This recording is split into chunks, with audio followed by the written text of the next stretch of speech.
तुझा आशीर्वाद प्रेक्षकांनो, मालिकेचा जबरदस्त ट्रॅक आता मालिकेमध्ये येताना आपल्याला दिसत आहे। आतापर्यंत इकडे आपण पाहतोय की धन्या पाण्या हे दोघ जण मात्र आता घरातले सगळेच राजा येशा या घरातल्या सगळ्यांनाच मात्र आता जरी महेशचा राग आला असला तरी सुद्धा यशाला या सगळ्यामध्ये गप्प बसलाय। त्यांनी आता कोणत्याही परिस्थितीमध्ये मात्र आता या सगळ्यावरती प्रतिक्रिया दिलेली नाहीये। पण धन्या आणि आता राजा हे दोघ जण मात्र काही गप्प बसत नाहीयेत। त्यांनी आता ठरवले की ज्या महेशने आपल्या आता अण्णांची ही अवस्था केलेली आहे त्या महेशला मात्र धडा शिकवल्याशिवाय आपण गप्प बसायचं नाहीये। आणि असं म्हणेपर्यंत मात्र आता इकडे काय करायचं कसं करायचं याचा निर्णय घेत असतानाच ठरवून महेशचा मात्र आता बरोबर पर्दाफाश करण्यात आलेला आहे। महेशला या सगळ्यामध्ये असा काही धडा शिकवलाय आणि या सगळ्यामध्ये त्यांची आता म्होरक्या कुणी असेल तर दुसरं तिसरं कुणी नाहीये, स्वतः आता अवनी आहे। अवनीने या सगळ्यामध्ये मात्र आता इकडे महेशला चांगला धडा शिकवण्यासाठी खडा न खडा त्याची बातमी देत अचानकपणे घरात हल्ला करत या लोकांनी अण्णांचा बदला घेतलाय। काय घडलंय कसं घडलंय, देशपांड्यांना कशा पद्धतीने चांगलं आता वठणीवरती आणलंय सविस्तरपणे पाहूया। आता इकडे अण्णांनी दारू तर सोडलेली आहे, पण दारू सोडली असली तरी अण्णांची मात्र आता तब्येत काही बरी होत नाहीये। कारण आता या सगळ्यामध्ये अण्णा खूप अस्वस्थ झालेत आणि आता वयाच्या मानाने त्यांच्या शरीराला सगळी जखम भरून निघायला, इतका ब्लड लॉस भरून निघायला खूप वेळ लागत आहे आणि त्यामुळे अण्णा आता पटकन बरे होत नाहीयेत आणि या सगळ्यामध्ये अण्णांची तब्येत आता खालावत चाललेली आहे। आणि हे सगळं बघून आता धन्या आणि पाण्या या धन्या आणि राजा या दोघांना सुद्धा आता खूप राग येत आहे।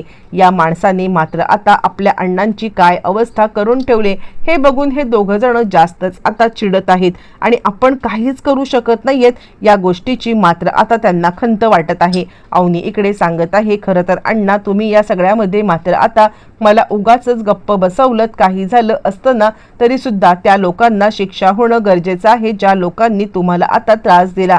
अण्णा सांगायला लागतात, हे बघ सुनबाई, ते तुझ्या घरचे आहेत आणि तुझ्या घरच्यांना कोणत्याही बाबतीमध्ये माझ्यामुळे त्रास झालेला मी आता सहन करणार नाहीये। आणि त्यावरती अवनी आता सांगायला लागते, तुम्ही इतक्या मोठ्या मनाने विचार करताय पण ते लोक मात्र आता तुमच्याबद्दल असा विचार करतील का? आणि त्यामुळे ते सांगायला लागतात, हे बघ त्या लोकांना त्यांच्या मनाप्रमाणे वागू दे, पण माझ्या सुनबाईच्या भावाला मी कोणतीही कंप्लेंट करणार नाहीये। धन्या आणि इकडे आता पाण्या आणि राजा हे सगळं ऐकतायत। अण्णांची अवस्था त्यांना बघवत नाहीये। दोघ जण गॅरेजमध्ये आलेत। गॅरेजमध्ये आल्यावरती मात्र आता इकडे दोघांनी निर्णय घेतलाय ते काही नाहीये, आतापर्यंत आपण गप्प बसलो पण यापुढे गप्प बसायचं नाहीये, याला त्याच्या घरात घुसून मारायचं। त्यावरती आता इकडे पाण्या सांगायला लागतो, राजा पण आता त्याला घरात घुसून मारायला जर का आता आपण इकडे गेलो आणि अवनी वहिनींना ते आवडलं नाही तर? यावरती मात्र आता लगेचच सांगायला लागतोय, तो म्हणजे राजा का नाही आवडणार त्यांना? काही झालं तरी सुद्धा या सगळ्यामध्ये त्याच तर म्हणत होत्या ना की आपण पोलीस कंप्लेंट करूया। अण्णांनी जबरदस्ती मात्र आता त्यांना इकडे पोलीस कंप्लेंट करू नका असं सांगितलं, म्हणून त्या गप्प बसल्या। आज सकाळी सुद्धा आता त्या तिकडे बोलत होत्या की काही झालं तरी सुद्धा आपण कंप्लेंट करूया, पण या सगळ्यामध्ये मात्र आता ही कंप्लेंट म्हणजे झाली नाही ना, त्या नको म्हटल्या, म्हणजे त्या हो म्हणत होत्या, अण्णा नको म्हटले, काही नाहीये। त्यावरती पाण्या आता सांगायला लागतो, एक काम करूया का राजा, एकदा वहिनींना विश्वासात घेऊन आता त्यांना विचारूया आणि त्यानंतर काय ते करायचं करूया, कारण आता उगाचच गैरसमज नको। दारूचा प्रकार काय झाला पाहिलंच ना तू, उगाचच आता इकडे वहिनी एक बोलतायत, त्यांच्या मनात काय असेल आणि त्यांना वाईट वाटलं तर आपल्याला कोणतीही रिस्क घ्यायची नाहीये। आपल्यासाठी वहिनी आता तिकडे दारूच्या अड्ड्यावरती गेल्या होत्या अण्णांसाठी, आणि असं असताना जर का आता वहिनींच्या बाबतीत आपण काही चुकीचं केलं तर? यावरती तो म्हणतो, ठीक आहे आपण आता त्यांच्याशी बोलूया आणि त्यांच्याशी बोलून आता काय करायचं ठरवूया, असं म्हणत हे दोघ जण अवनीसोबत बोलायला येत आहेत। आणि त्यावेळेला पाण्या आता सांगायला लागतोय, काहीही झालं ना तरी आता खून का बदला खून, चाकू का बदला चाकू, असं म्हटल्यावरती त्याला आता मारायचं नाही पण किमान धमकवायचं तर त्याला आता या सगळ्यामध्ये कळलं पाहिजे की काय फिलिंग असतं आणि काय त्यांनी अण्णांवरती हल्ला केला आणि तेव्हा अण्णांना त्रास झाला असेल हे त्याला एकदा दाखवून दिलं ना की आपला खेळ संपला झाला। मग आता दोघं इकडे घरी आलेत। ज्या वेळेला दोघं आता घरी आलेत आणि त्यावेळेला ते आता अवनी सोबत बोलायला लागलेत। ज्या वेळेला ते अवनीला मात्र आता विचारतायत की अवनी वहिनी आम्हाला म्हणजे पाण्या विचारायला लागतोय, अवनी वहिनी मला तुझ्याशी महत्त्वाचं बोलायचं आहे। अवनी म्हणते काय झालं आणि त्यावरती तो सांगायला लागतो म्हणजे आता तुला एक गोष्ट विचारू का, तुला तुझ्या भावाला शिक्षा द्यायचं असं तू म्हणत होतीस, पण मी एक गोष्ट विचारू का, शिक्षा देण्याच्या ऐवजी आपण नुसत्या हुलकवण्यात देऊन त्याला घाबरवलं तर? यावरती अवनी म्हणते कशाला, नुसतं कशाला, ते काही नाहीये, काहीही झालं तरी सुद्धा गुन्हेगाराला शिक्षा ही मिळालीच पाहिजे। मला काय वाटतं माहितीये का, थोडीफार शिक्षाच द्या। आणि यावरती मात्र आता इकडे धम्या सांगायला लागतो मी पण येणार, मी पण येणार। प्रत्येक वेळेला तुम्ही तुमचं करत असता आणि मला काही घेत नाही इन्व्हॉल्व करून। यावरती राजा आणि पाण्या त्याला सांगायला लागतात गप्प बस रे, हे जर का आता इकडे अण्णांना आणि म्हणजे आता यशादाला समजलं ना तर ते आपल्याला अडवतील। यावरती अवनी सांगायला लागते ते काही नाहीये, काहीही झालं तरी सुद्धा माझी सुद्धा हीच इच्छा आहे की महेश दादाला एकदा तरी समजलं पाहिजे की त्यांनी आता किती आणि काय मोठी चूक केले ते।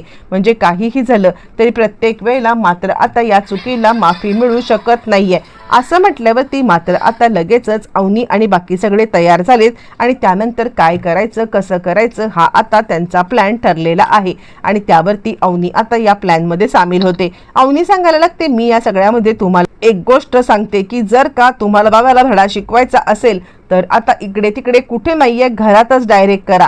ज्या वेळेला तुम्ही आता घरातच जाल आणि त्याच वेळेला मात्र आता लगेचच या सगळ्यामध्ये म्हणजे घरात सुद्धा सगळ्यांना समजेल की एखाद्याला ज्या वेळेला मात्र आता त्रास होतो त्यावेळेला घरातल्यांना काय वाईट वाटतं हे त्यांना पण कळलं पाहिजे। झालं सगळ्यांचं प्लॅनिंग ठरतं आणि त्यानंतर मात्र आता चाकू घेऊन इकडे आता सगळेजण निघालेले आहेत। ज्या वेळेला चाकू घेऊन आता इकडे धन्या पाण्या आणि राजा दोघं निघालेत तेव्हा अवनी म्हणते हे बघा आपल्याला उगाचच काहीतरी म्हणजे आता इजा करायची नाहीये, शेवटी तो माझा भाऊ आहे, पण त्याला काहीही झालं तरी सुद्धा मात्र आता या सगळ्यामध्ये म्हणजे धडा तर शिकवायला पाहिजे। यावरती पाण्या आता सांगायला लागतो हा चाकू पूर्णपणे खोटा आहे, अजिबात चिंता करायची काही गरज नाहीये असं म्हटल्यावरती मात्र आता अवनी इकडे सांगायला लागते चला। सगळेजण मात्र आता इकडे अवनीच्या घरी निघालेले आहेत देशपांड्यांना धडा शिकवायला। आणि त्यावरती मात्र आता इकडे पाण्या सांगायला लागतो काहीही झालं ना तरी सुद्धा जे आपल्या अण्णांना फिलिंग झाले ते फिलिंग त्यांना सुद्धा व्हायलाच पाहिजे।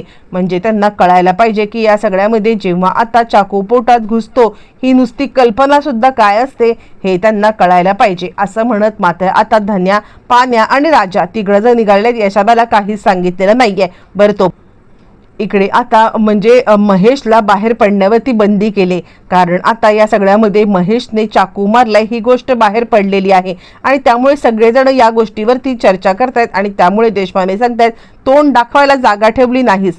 चंद्रकांत देशपांडे आता इकडे खूप चिडलेले आहेत आणि ते आता महेशला सांगण्याचा प्रयत्न करतात ती अवनी पळून गेली म्हणून तिने तोंड आम्हाला काळं केलंय आणि ते तोंड काळं केल्यामुळे कुठेही तोंड दाखवायला आम्हाला जागा ठेवलेली नाहीये आणि तुम्ही आता इकडे हल्ला करून चाकूने मात्र आता गुंडगिरी गावभर करून आलेल्या आहात आणि त्यामुळे तुमच्यामुळे तोंड दाखवायला जागा नाहीये।